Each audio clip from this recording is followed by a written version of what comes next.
La vacancia del expresidente Martín Vizcarra. ¿Cómo inició todo? El 28 de julio de 2019, el expresidente Martín Vizcarra anunció en su mensaje a la nación la presentación del proyecto de adelanto de elecciones.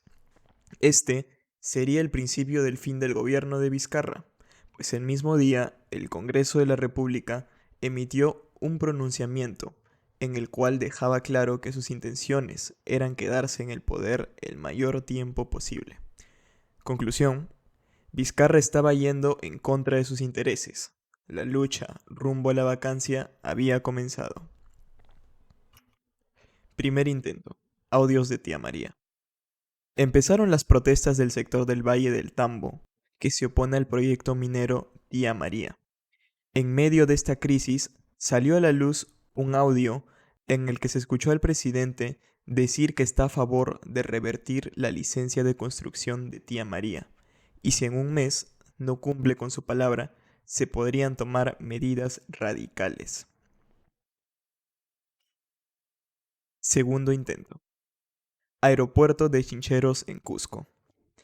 En 2014 se le entregó la concesión del aeropuerto de Chincheros a el consorcio Kunturhuasi, debido a que fue el que solicitó el financiamiento más bajo de todos.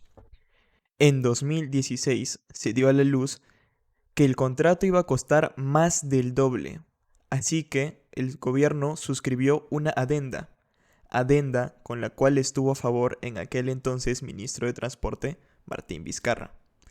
A fin de cuentas, la adenda no solucionó nada y obligó a Martín a renunciar y ser investigado. El caso se había archivado por falta de pruebas contundentes, pero cerca de agosto del 2019, la fiscal Zoila Suelo Chirinos pidió que se formalice una investigación preparatoria por el delito de colusión agravada contra 9 personas, por el caso Chincheros. Una copia del informe fue entregada a la fiscal de la Nación, Zoraida Ábalos, para evaluar si es que existen indicios para reabrir una investigación penal contra Martín Vizcarra por el caso Chincheros.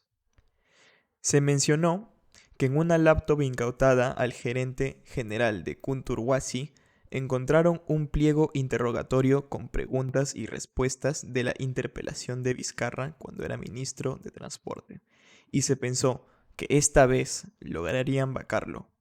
Pero gracias a un informe de Latina, se descubrió que los papeles encontrados en la laptop son totalmente diferentes a los que utilizó Vizcarra en su interpelación. Primer proceso de vacancia presidencial. Caso Richard Cisneros. ¿Qué hizo Richard Swing? Richard hizo contratos con el Estado por un monto mayor a 175.400 soles, y se han registrado 9 contratos, desde 2018 hasta 2020. Su trabajo: dar charlas motivacionales online a empleados públicos del Ministerio de Cultura, llegando a cobrar 10.000 soles por una charla.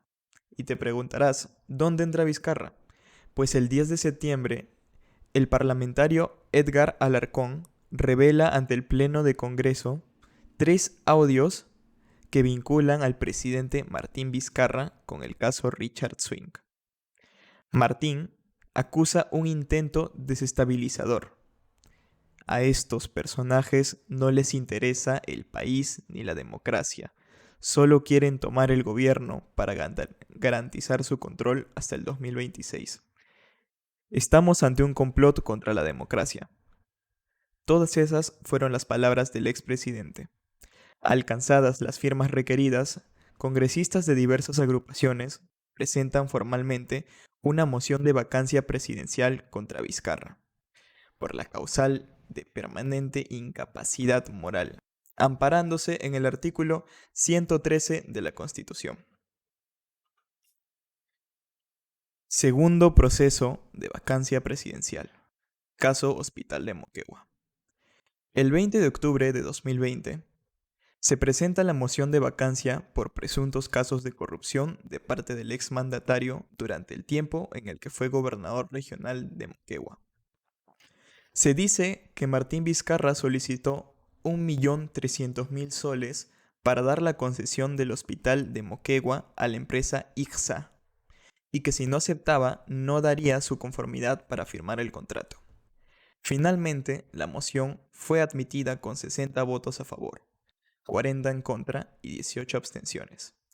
Y el 9 de noviembre se aprobó la vacancia por incapacidad moral por 105 votos a favor. Análisis de la situación. En los anteriores ejemplos les he dado a conocer que el Congreso no ha desaprovechado ni una oportunidad para vacar al expresidente, haciendo evidente sus ansias de evitar el proyecto de adelanto de elecciones. El dilema ético reside en dos puntos. Primero, hago un llamado a su conciencia moral y los invito a reflexionar sobre si es productivo para el país persistir en un problema que generaría inestabilidad política en un contexto de COVID-19. El gobierno de Martín Vizcarra fue el que coincidió con el COVID, y vacarlo solo retrasaría nuestra lucha contra la pandemia. Esto daría como resultado que la reactivación de la economía y el cese de muertes por pésimo sistema sanitario consuman más tiempo en solucionarse del que en un principio nos hubiera costado. Y el segundo punto es que el Congreso pretende hacer pasar la incapacidad moral como haber faltado a la verdad en reiteradas ocasiones. Esto contrasta con el verdadero uso que se le debe dar al inciso 2 del artículo 113 de la Constitución peruana, cuya ejecución debe ser efectuada cuando un presidente carece de su facultad psíquica o mental. Todo esto es evidencia de la poca importancia que el pueblo peruano significa para el Congreso, cuyo único objetivo es mantener su poder sin importar que sus acciones perjudiquen al resto del país. Gracias.